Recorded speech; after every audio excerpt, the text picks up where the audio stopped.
This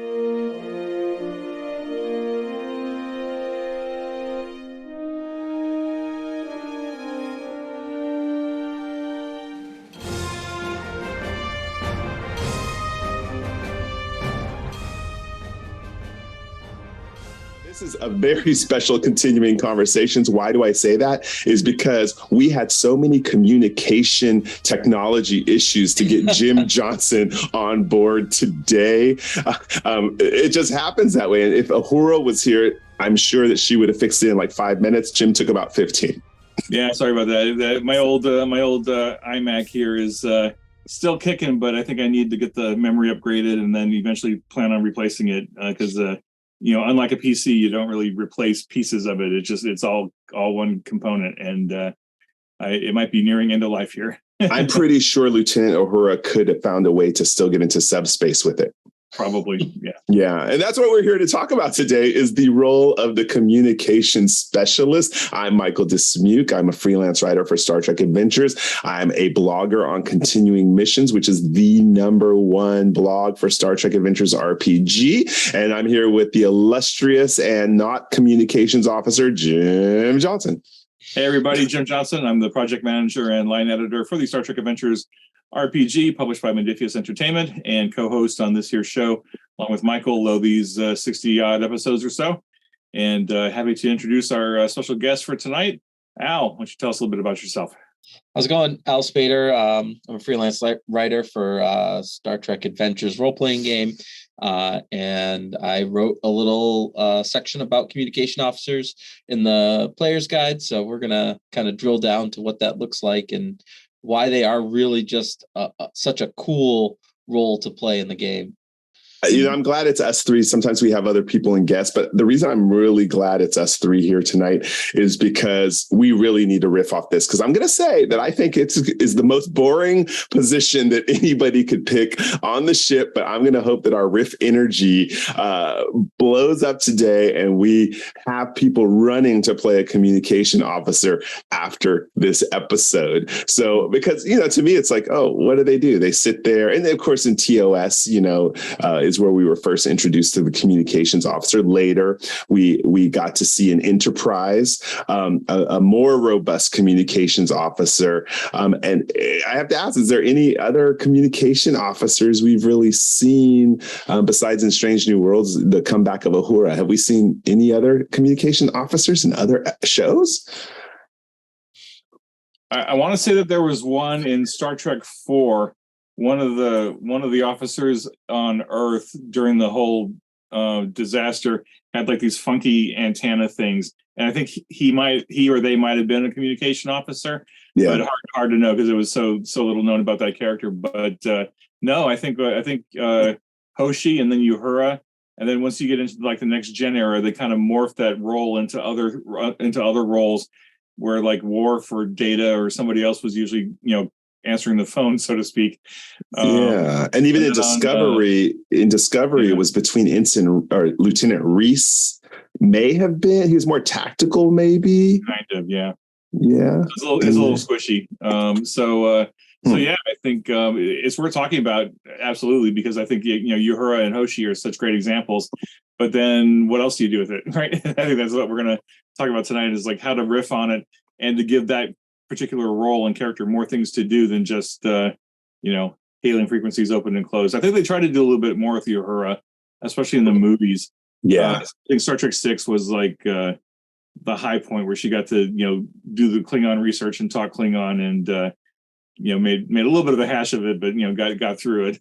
Well, let's branch into Kelvin universe too, because honestly, in the Kelvin universe, Uhura is one of my favorites. I mean, so if we click into what Uhura was doing there. So Al, why don't you lead it off? You wrote the chapter on it in the player's guide. So what was your challenges with it, and where did you think people could take it? So I think that a lot of our concept of what a communications officer is what's going on the bridge, right? Mm-hmm. Tapping your ear, opening subspace channels, that type of stuff. But I think when you dig a little bit deeper, there are so many different forms of communication that maybe aren't auditory, that need to be analyzed and figured out. And so I started drilling down a little bit on that. Like, there might be a species that you meet that, does some type of haptic tactical, like if they have to touch things to communicate, and like things like that. So really, your communications expert should be familiar with all types of communication, whether that's words, syntax, numbers, all those type of things can be used as far as communications go.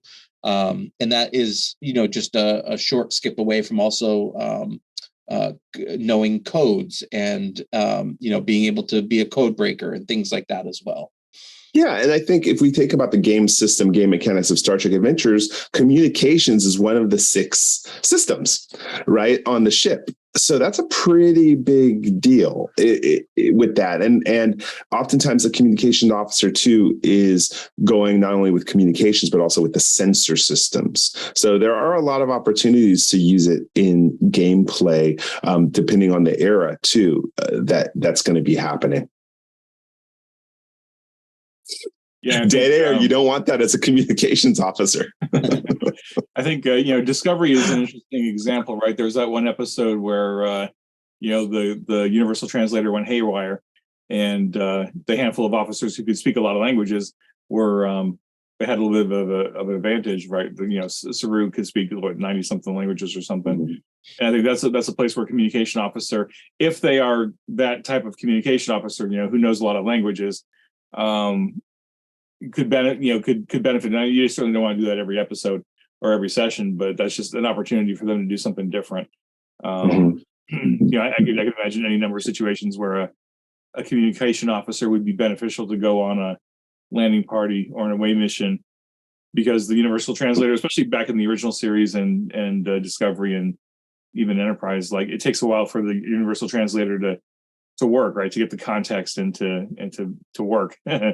And then having a body with a brain might be able to pick that stuff up a little bit faster.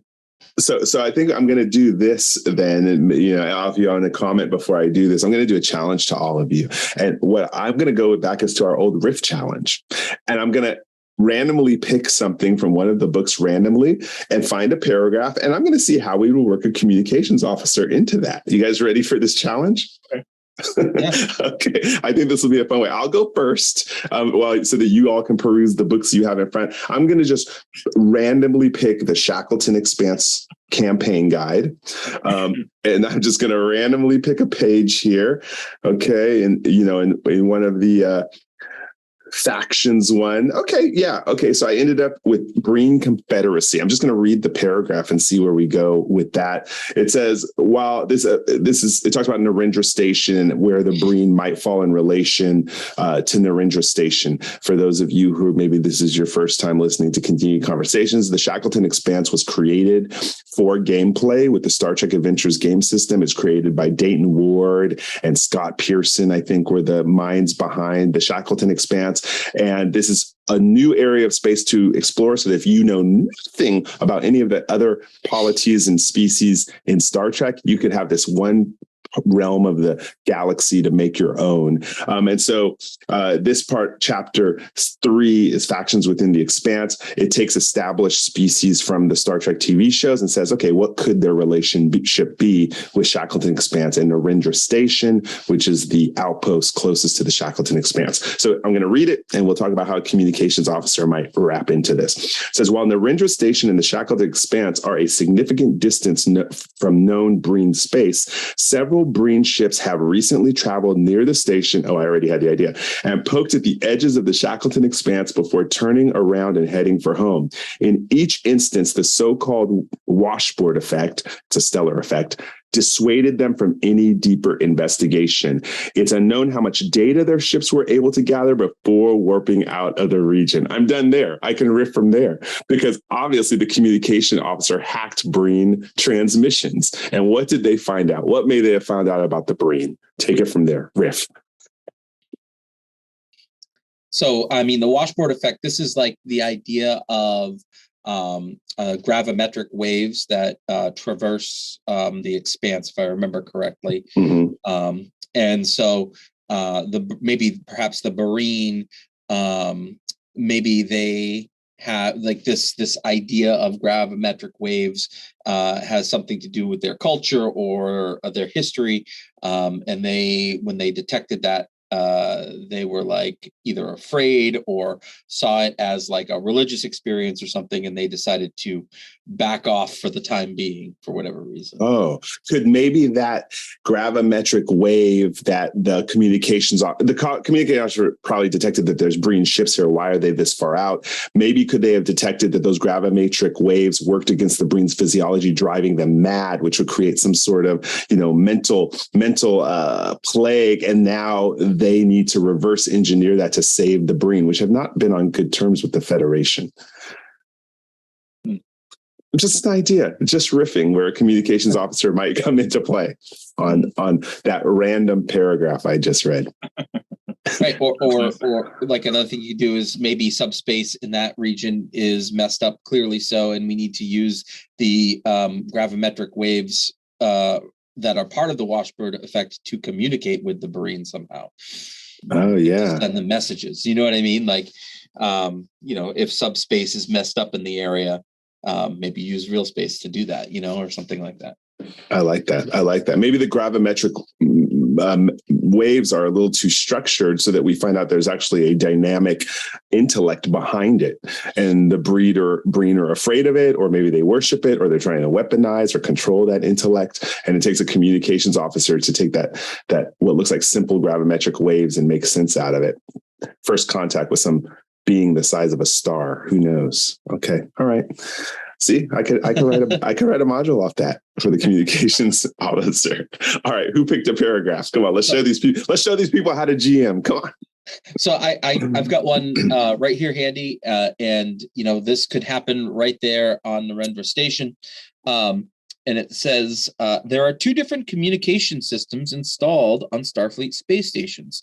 The first allow both intrastation and extrastation communications for commercial, non-Starfleet workers doing their jobs and visiting the station.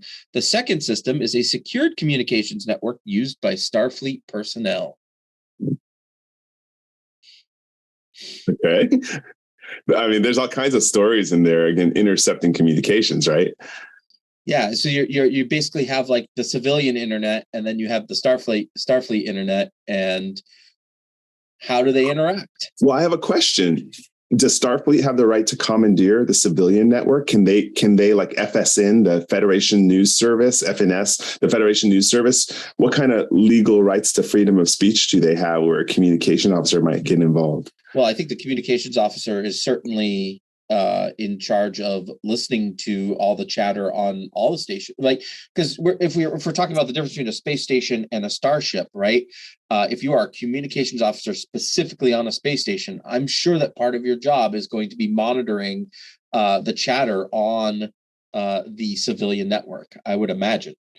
So what if Starfleet orders the civilian network to be shut down for some reason? The civilians rebel and revolt and say, no, you can't do that. Freedom of speech. Love it. That might be an interesting thing. And the communications person has to keep continually trying to shut down their workarounds. That would be chaos. Or the communications officer is supporting what the civilians are saying. Ooh. Right? And then maybe now they're clashing about the fact, yeah, they have a right to use this network to communicate. That's why we put it in this station. We installed it for them to use. Who are we to take that away from them? Oh, what happens though if the civilians accidentally like picked up on a Starfleet or Section 31 transmission that's kind of dirty, and that's what they're broadcasting through the Federation News Network? Oof. Some really intense stuff there. That could pit the communications officer, like you said, against command, which would really make them a starring role, right? Yeah. Oh, that's a good one. Jim, thoughts? No, I think it's good. I like it. Nothing to add, really. Just maybe not where I'd go with an episode or whatever, but great ideas though. I think that like anytime you can tie in, some type of social theme that's real in the world today, I think that it'll work out well in the end. Mm-hmm. Yeah. And then maybe there's like this character, this antagonist who wants to charge everyone like $7 to use the communication network. Yeah. Or do something more whimsical, like you got a Ferengi who's trying to hack into the civilian network to spam everybody with commercials or marketing plays or something, right? I mean, Quark tried to do this on DS9, right? Yeah. And just take it to the next level, right? Where this Ferengi figures out how to flood not just the civilian channels but also the Starfleet channels, and literally every screen everywhere, it's all just buy this, buy that, everything. And maybe the communication officer has to figure out what's the old school way to get around this. Is there an equivalent of CB radio or something that they can tap into to get a signal out to somebody to help them pull the plug? And what if the Ferengi only planned that really as a distraction? Because what they actually did was even lie in subliminal messaging behind the music that runs on the promenade and on the station. And that's the real marketing tactic, is the subliminal. Right? That only the comm officer can find that frequency. Yeah. I mean, sure. I mean, that would work. I mean, that'd be much more subtle, right? Some sort of code that changes I love your idea, the subliminal light flashes, how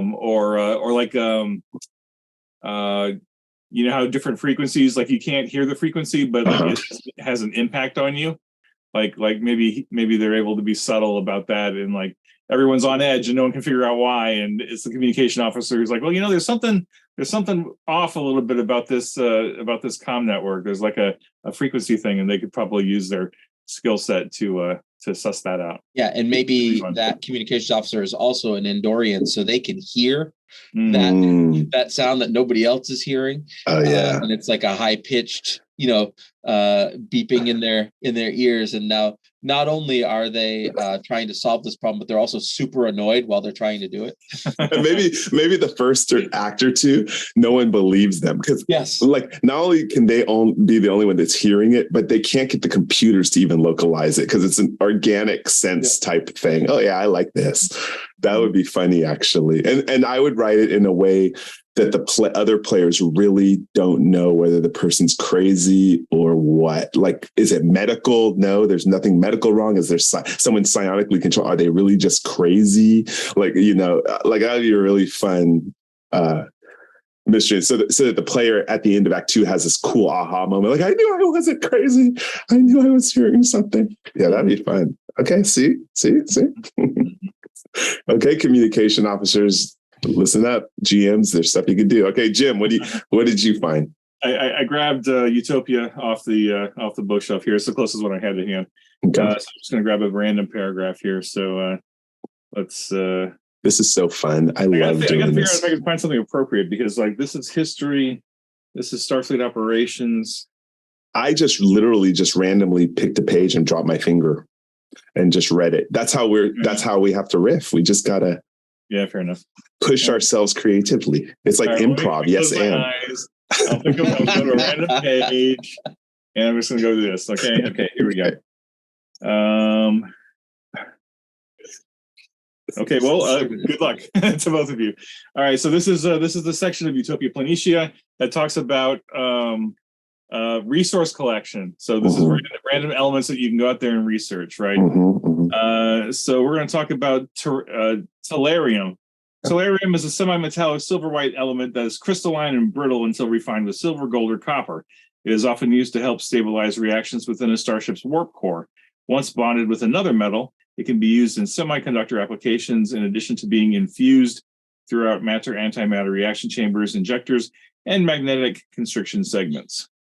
Oh, yeah, I know. I got it already. You want to go first, Al, or do you want me to? No, you go. I'll bounce off you. Oh, no. I mean, I love the fact that if all of a sudden the lights went out and everyone was blinded, that you would need somebody who can actually hear how a warp engine and superconducting should sound in order to function correctly. And they are kind of the medium translating, I know this engine well enough. I've been on this ship so long. it's a language in itself. The rhythm of the warp engine, the rhythm of the impulse engines, how the EPS conduit should throb, and that they are the ones who basically have to listen in order to get the ship back to where it is, translating for the engineers. That's where I would go with that. I have an idea, but Al, what was your thought? I mean, my thought would be, so this particular mineral that we have found, what if also there is a silicon based life form that can create different minerals, and the minerals that they create are actually how it expresses emotions. That's good too. Right. And I mean, it could actually go hand in hand with what Michael just said as well. Right. So we've got this stuff on the ship, and we're trying to figure out what's going on with the warp core, while at the same time, this substance keeps changing, and we're trying to interpret what it's trying to say to us. I love that puzzle to be solved. Oh, awesome. Jim. Yes. And Well, yeah, certainly. Yes. And the thought that got my imagination going, Michael, was when you were talking about, what was it? Modulating the engine and the comm officer being able to pick up on it. I was like, oh, what a neat idea. Where like, if there's like a disaster type of situation where the ship was hijacked or damaged or whatever, and internal comms were down and something critical is happening, maybe the engineer and the comm officer are tight, right? And the engineer knows that the comm officer is so sensitive to be able to detect the minutest changes in the warp engine that they can send a communication to the bridge by modulating the warp core, modulating the elements within the warp core to alter that pitch or frequency or whatever, so that the comm officer, without any technology, says something just changed, and then they can like communicate back and forth, whether it's like Morse code. Oh, wow. That's great. Like that. I think that would just be really cool, right? Really something different, and it's entirely based on the character's capabilities and backstory, right? Like the player character or the player of that character said, you know what, my character is so sensitive to this ship that they were able to detect the minutest changes in the warp core, just be, filtered through their communication skills and training, to where they can pick up that stuff. And I think, oh, that's a neat idea. So anyway, that's where I was riffing. It's related to Solarium, but it's related to what you guys were riffing on there. I love that. I would name that episode Resonance. Yep. It's a good one. And it would all be about, knowing your ship well enough that as you hear stuff happening, and that backstory, like what happened to them that they had to develop this skill to use the ship as language when comms are down and sensors are down. I mean, maybe they have a music background, right? Where they, a stringed instrument or something like that, or piano or something like that, where they're just familiar with just the incremental tones that can be produced. And that is kind of what they apply to, trying to figure out the warp core. Ooh. Yes, and we know the musical notes, A, B, C, D, E, F, G. So once it's established that, wait a second, this sounds like those notes, and they're picking up their notes, they start noticing like, this is more than coincidence. Someone is actually playing, a chord structure here, and I have to start building off this chord structure to get the whole alphabet so I can get the communication from engineering. Mm-hmm. And so while maybe the ship's hijacked or something, they're on the bridge, and this person's working it out and able to pass on communications. Oh, yeah. I like this. I mean, music is math, right? Basically. So maybe there's a subspace species or subspace entity or something that's trying to communicate with the ship, and the only way they can do it is through these subharmonics or frequencies or whatever, and it bounces off. It uses the tellurium as a gong, or as a pipe. I don't know what that instrument's called, with all the different pipes that she had.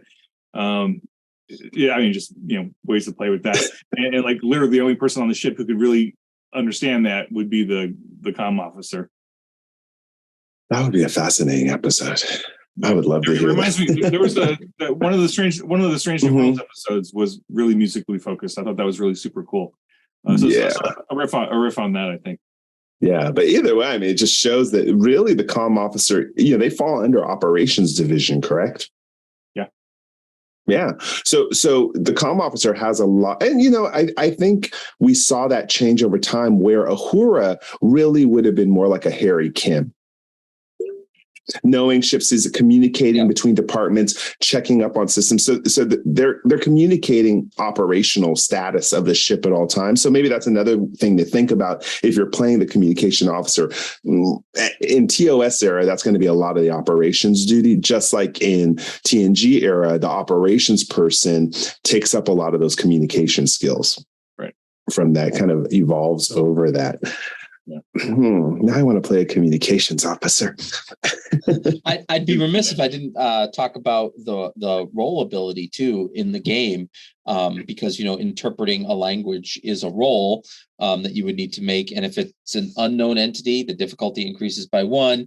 If it's an unknown syntax, the difficulty increases by 1.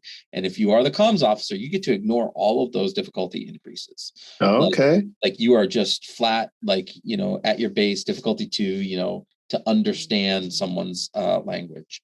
And I actually wrote in Jim, one of the things you had me do when I wrote these sections was to pull an example right from the shows. Mm-hmm. And I believe that it's one of the later season 1 episodes of Enterprise where Hoshi is trying to interpret what this creature is saying, and it's like this silky web-looking creature. And she says, "Well, this is more like calculus than it is language." And then she eventually is able to dial it in and find out what it was trying to communicate. I thought that was like a fascinating episode to show a communications officer like in their prime. Nice. I think also, as game masters, we sometimes have a person who can't make it to every single game. Maybe they can make 1 out of every 3 games, but they still want to play the game. Well, maybe have them be the communication specialist, so that if you have enough time to know, okay, they're going to make it only once out of every 3 months to the game or once out of every 3 games, then you can make sure then to adapt a role for them at that point. If you feel that you can't keep a communication specialist engaged every game. I know I could, because I kind of like look at every character to build my games every time, so everyone gets a little starring role. But maybe a sporadic player, this would be a good role for them. Mm-hmm. Yeah, I don't disagree with that. I think that being said, though, as a game master, I think I would do everything I could to get that player to add as many layers as possible to their character, so that they're not just the communications officer, right? I mean, you could easily be a anthropology and archaeology officer in addition to the communication officer, right? So not only do you have the technical understanding of how to do communications, you've also got like the science. You got science elements. You got anthropology. You got archaeology. You've got those skills where like you understand how people and civilizations work. But you've also got that language element too, right? So you can suss out that kind of stuff. So I think I would. I mean, this is true for every role. I want the player to add layers. What are your focuses? What are your specialties? What are you good at? And this comes down to the talent selections too, right? Mm-hmm. It's like not every communication officer has to be Uhura or has to be Hoshi, right? There are no shortage of talents and focuses that you could play with, especially because you're in the operations division. You could slant toward the engineer side of things. You could slant toward the tactical side of things. There's a lot of wiggle room to play with, where you could be like a mix between Hoshi and Malcolm Reed, right? Yeah. Or maybe you're even a Starfleet intelligence or undercover Section 31 operative, where not only are you the comm officer, but you're also monitoring everything, right? You got an extra feed that you're listening in on, and you're hearing all the captain's communication. I mean, whatever else. But yeah, I actually think Strange New Worlds has done a phenomenal job giving Uhura something to do every single episode with engineer and doing that. But I want to remind everyone too that there's nothing that prevents the communication specialist from being the first officer. So that could be a dual role, that if you're kind of creating your TOS crew and you want to have a communications person, but take both roles. Spock was overdoing science, but he was the first officer. Una is helm, but she's the first officer. So nothing stops it from being communications and first officer if you're still at the session 0 phase of your game. Sure. Yeah. And depending on what kind of campaign you're running, I could easily imagine the communication officer being a civilian specialist. Specialist. Shackleton's an example, right? Maybe you're commissioned by the Federation Science Council to lead an expedition into the Expanse, and this player character just happens to be the Federation's renowned expert on subspace, wavelengths from subspace phenomena, and they want to get a deeper dive into what the washboard is, and are there strange aliens tied into it or something? What is the washboard all about, and why are the Breen interested? Right. There you go. See, that civilian is assigned to the ship as a civilian, but they are the communication specialist, and then they're off. You're off and running, right? You got a civilian on the ship, but they're playing an integral key part of the storyline. So you don't have to be Starfleet, obviously. I mean, you could be you can do whatever you want. Go ahead. I want to be a co-officer now. I know. I haven't had ideas here. Yeah. On top of that, I mean, I know that the position kind of phased out as we started getting into Next Generation era. There's no reason why you couldn't still have a communications officer on a TNG era bridge, Yeah. So another thing I wanted to point out is if you're a game master looking to, have your communications officer shine, I would, watch the last 2 episodes of season 4 of Discovery and see how they set up the communication with the 10C, because it was very bizarre. Like, it was pheromones, it was light, it was depth, and putting all those things together, I think, only someone who is an expert at communication would be able to start piecing those pieces of the puzzle together and be able to interpret what it's saying. Yeah. In fact, that character I forget the Asian actor who played that character, was phenomenal. Yeah. And I want to write that person up so bad in a pack. And the reason why I want to write him up in the pack is because when he was sitting at the table, he said, "These are my specialties." And he named 3 different specialties. I'm like, well, there's his focuses. That's the easiest character to ever write, ever. Yeah. I thought that was, I want to write that character. I was going to say, on a space station too, honestly, if you remember Deep Space Nine, how much communication they did every episode. Who's coming out of the wormhole? Who's going in? What kind of ship is it? Put them at Docking Bay 4. Go check it out. Honestly, a communications officer on a space station would be equivalent to a science officer or operations person. They are all over at all times monitoring traffic. And that would be a very pivotal role in a station game, I think. Mm-hmm. Mm-hmm. Before I lose the thought, I just want to add to Al real quick. In addition to watching the last 2 episodes of season 4 Discovery, check out the movie Contact with Jodie Foster. And check out the movie The Arrival. Yes, I knew you were going to say Arrival. There's just tons of great ideas. Hell, even go watch the classic Close Encounters of the Third Kind, because there's some great communication. That was all music, right? How about Enemy Mine? Yeah, there you go. Yeah, lots of great examples out there. So tap into the history of science fiction, movies, television, and books. I'm sure there's books out there, but I'm not familiar. How about The Abyss? Yes, Abyss, very good, very good, right? Yeah, these are all good communication officer type movies that are really good. Oh man, I never thought about this. And then also think about how a communication officer's role might change if you get caught up in a war. Like maybe you're doing a Dominion War game or a Romulan War game, or even the Federation Klingon War that we see in the first season of Discovery. All of a sudden, your communication officer could have a whole bunch of extra jobs to do. Like not only are you just doing your routine stuff, but now you get to keep an ear out for enemy signals. Like what's the comm traffic happening? What are the independent traders saying? Like who's getting Klingon signals, or who's getting Jem'Hadar signals or whatever. So you're moving into the intelligence arena now. Yeah.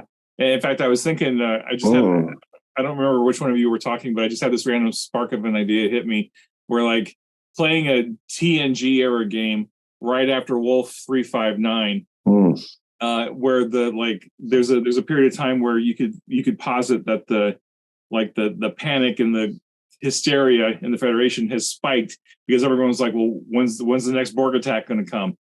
And like everyone is monitoring frequencies, and maybe the Federation pushes out a whole bunch of deep space relays and listening posts and stuff. So like, can we pick up the Borg signals? Can we pick up the Borg signals? And so like you're like constantly doing your job and doing your missions, but you're also in the background listening to those loops of subspace noise and chatter. Like, is this a Borg signal? Could this be a Borg signal? Is this a false signal? Is this the real signal? And then if the adversary were to get wind of that, they can start sending out false signals. And the Federation thinks that the Borg are coming, but it's actually some, Pac-Led. And what if the communications officer stands the place of what a communications person? I'm a communications in my work. So that means I have to help craft messages to calm people down sometimes. So what if the communications officer has to disseminate that data into a statement for Starfleet Command or the Federation News Service? And if you're playing it into game mechanics based on the difficulty of what's going on emergency-wise, they actually have to roll like presence plus science of communications or security or whatever the applicable medicine, if it's psychologically based, that they actually have to do a roll to see how calming their PR was. That's good too. And all kinds of fun stuff. And Jim, as you were talking about maybe going into the more like spying on others type things, it made me think of again, Topia Planitia, pages 226 and 227. You've got the Federation Border Listening Post and the Federation Subspace Communications Relay, and you could almost play a communications officer who is who repairs these stations, designs these stations, right, and get a little bit more of engineering in there, right?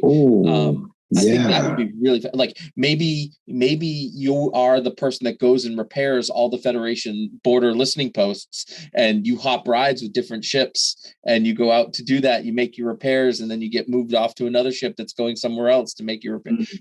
I think you could. That's a really fascinating way that I hadn't thought of until just now. And I'm getting really excited about it. Well, no, and I'm loving this because I could actually see them replacing the engineer in that sense. So the engineer doesn't have to go. They are a communication specialist. They can deal with communication sensor arrays and build stuff. So if you are having a communication specialist and you're having an engineer on your ship, split the duties between them depending on what goes down at any particular time. If I'm the GM, I'm going to damage the sensor arrays. And so if the engineer can stick with the engine, I'm going to send the communication specialist go do that extended task to fix it, to be the lead on it. So treat them with that engineering role. Oh, wow. And then back to Jim's point too, they could be chief in coordinating fleet engagements. So who's the communicator between all these ships coming in for battle?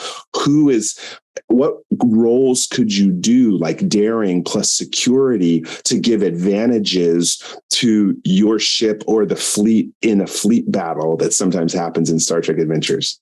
Yeah, and now that we're all riffing here, what this would be a cool opportunity. Like I know that a lot of well, not a lot, but some chatter on the different forums have been, people would say, I've only got one or two players. What kind of a Star Trek game can I run without overwhelming the game master with having to play a whole bunch of NPCs, right? This concept here, where you're the one who goes from relay to relay, swapping out systems or cleaning up the data packets and moving on to the next one.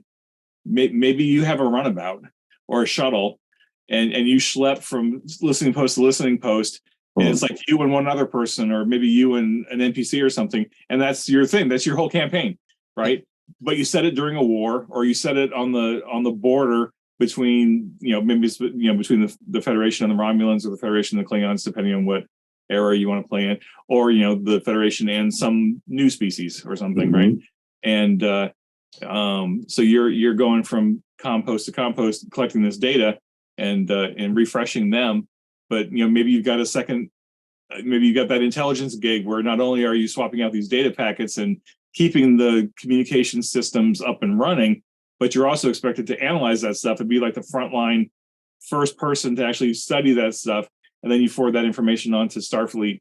To say, here's the top 3 things I noticed. Keep an eye on this, keep an eye on that.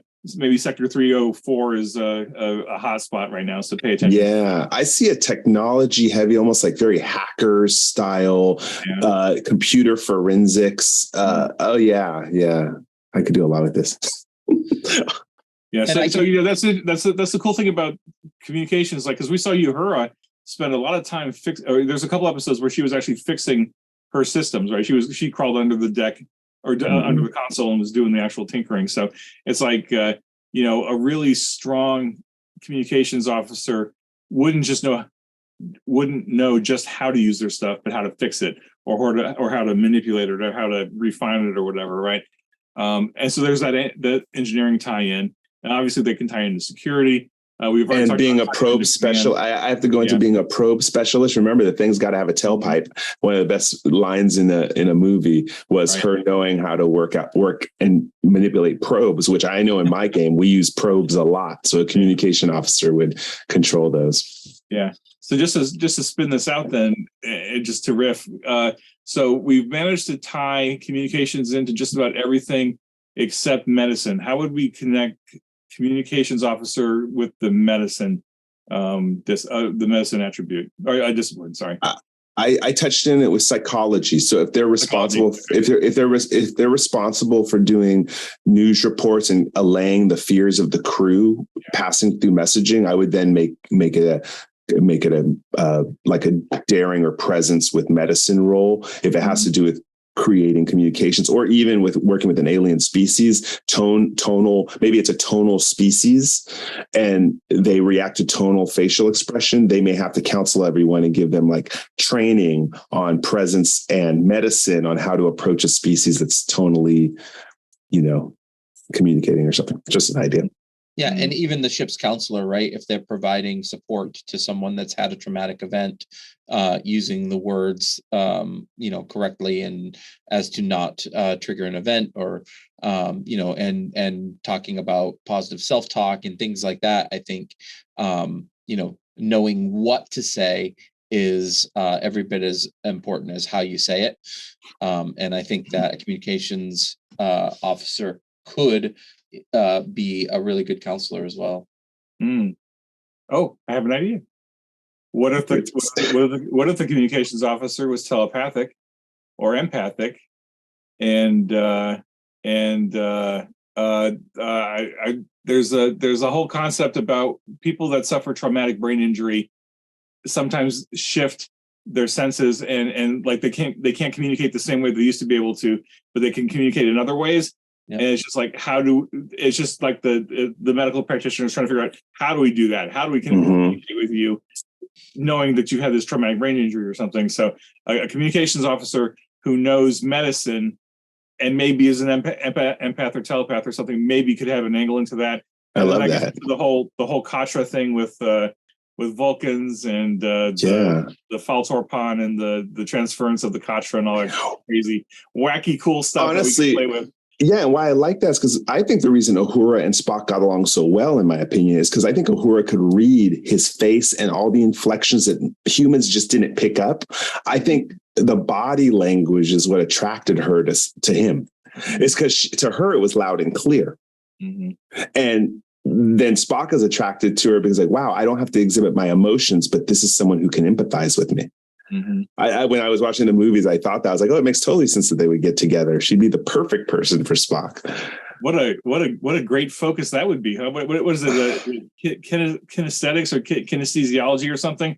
In fact, we've seen this, right? We've seen this in the last few years, where the internet experts come out of the woodwork to say, oh, I'm an expert at reading body language, and they're analyzing video of Trump, and they're like, oh, this and this and this is happening or whatever, and you're like, some of it feels authentic, but some is like, really? A lot of it's real. No, I do American Sign Language. Right? I do American Sign Language, and 85% of the language is morphisms and facial expressions and body movement. 15% are signs. But we actually have a game we play where you put your hands behind your back and you tell the story without your hands. and it works. And it's really fun to be like, wow, I understood that whole story. You couldn't use your hands the whole time, just to prove that it's so strong in morphisms and facial expression.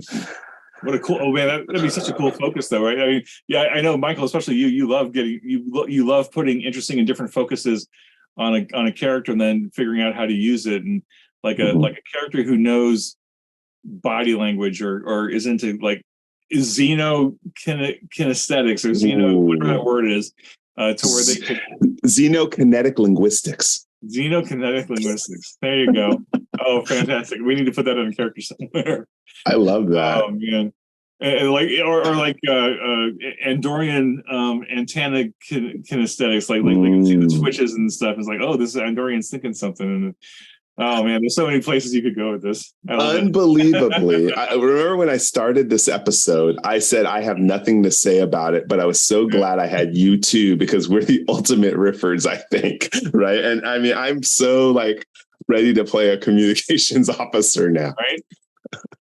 Right. I mean, and I hope this, if nothing else, I hope somebody out there is thinking about it and they're like, oh gosh, I didn't even think of that. And like, I mean, all these roles are viable, but hopefully we just spent 45 minutes talking about how cool officers can be.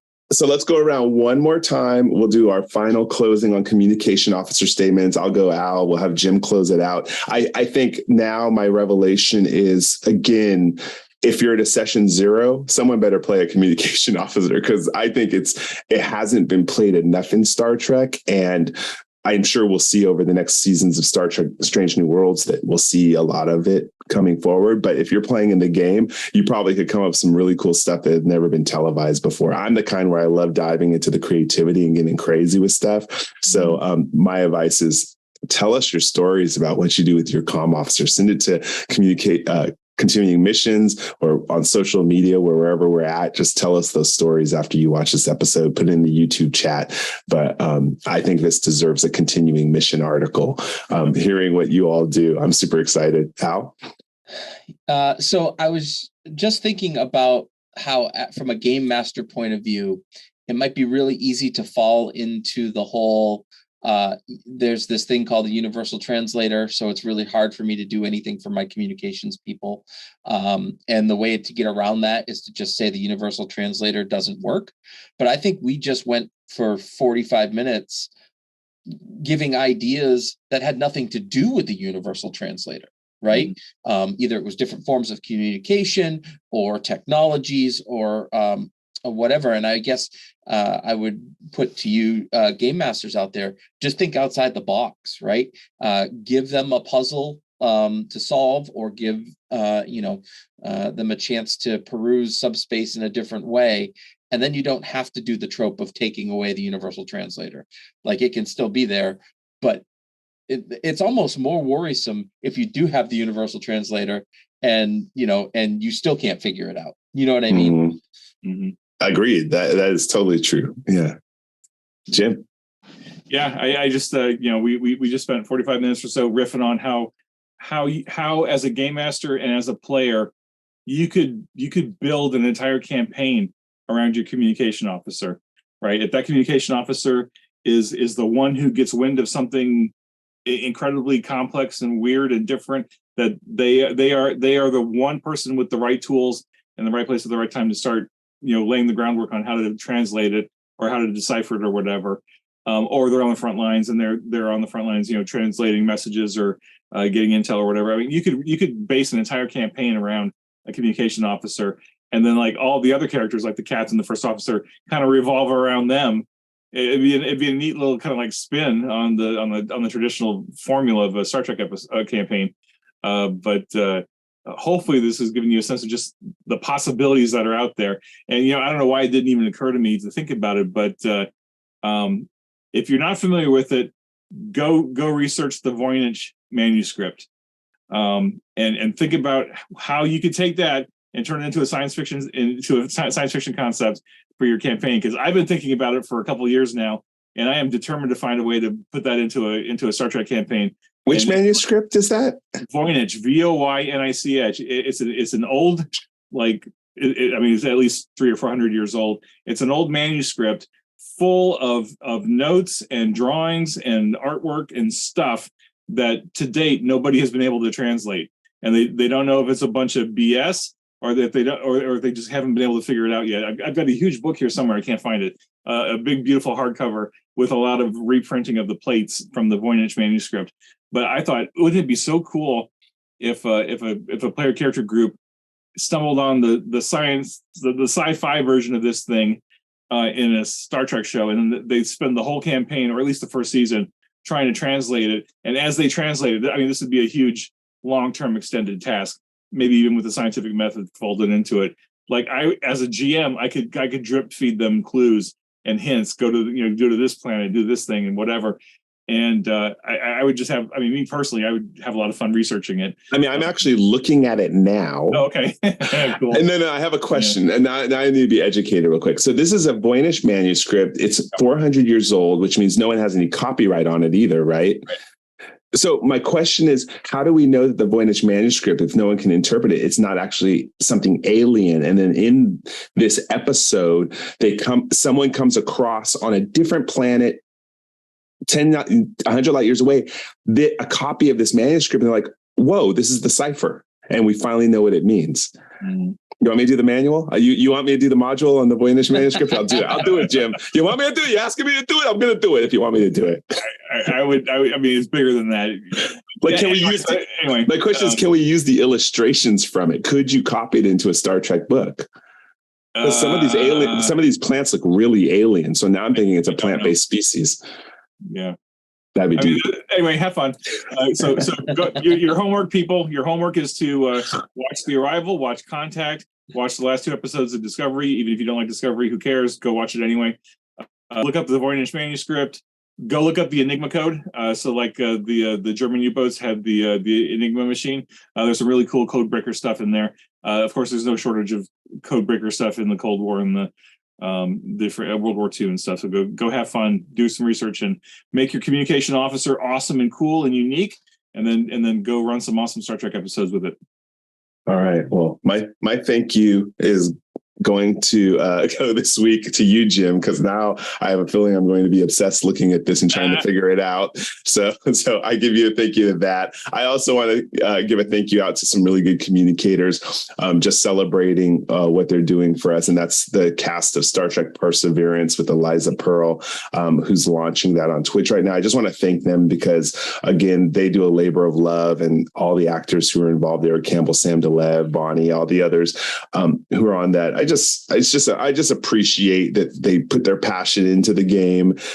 They show people how to play, and they're not making any rules. They're just showing, like, this is what our group loves to do. So that my thank you is to the cast of Star Trek Perseverance today. Al, what's your gratitude? And we'll finish with Jim. So my gratitude goes to Aaron Polyev, because honestly, he is always there. If I have a question about science or an idea for anything to bounce off of, and he's a straight shooter, and he'll help you out. And he's volunteering to come to or do a video conference for my classroom to share some of his World War II memorabilia and things like cool. that. So Aaron is a delight. He's a wonderful human being. And he is amazing. So Aaron, I want to thank you truly. Agreed. Awesome. I want to thank both of you for being such great champions of the game. Like, I mean, I think even if you weren't freelance writers, you'd still be championing the game, because that's where you were before I encountered you. And then I saw how passionate you were both about the game and got you into it. And I'm thrilled that you're doing writing for me, but you're also continuing to do your own stuff in support of the game. You guys are running your own how to plays, and of course, Michael, you're running continuing conversations. So, like, in your own ways, you are boosting the signal for Star Trek Adventures and for Star Trek as a whole. So thanks to both of you, and then also thanks. I'll echo Michael and say thanks to all of the not just the stream punks, but like everybody who is streaming this game, playing this game, recording the game, putting your actual plays up online.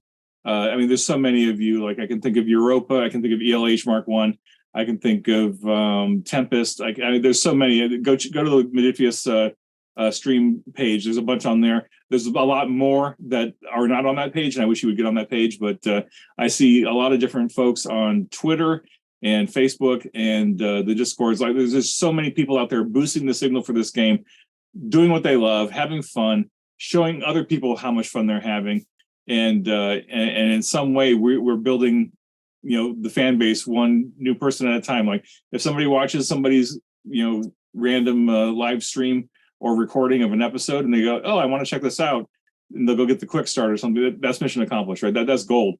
Like, any eyes we can get on the game is a win.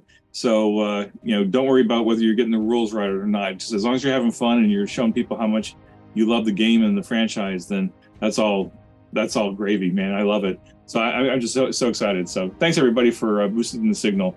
I love that you said boosting the signal on our communications officer episode. That was perfect. Yeah, it was intentional. All right. So until next time, IDIC. Live long and prosper. Be safe. Be well. Talk to you all next time. Keep the conversation continuing.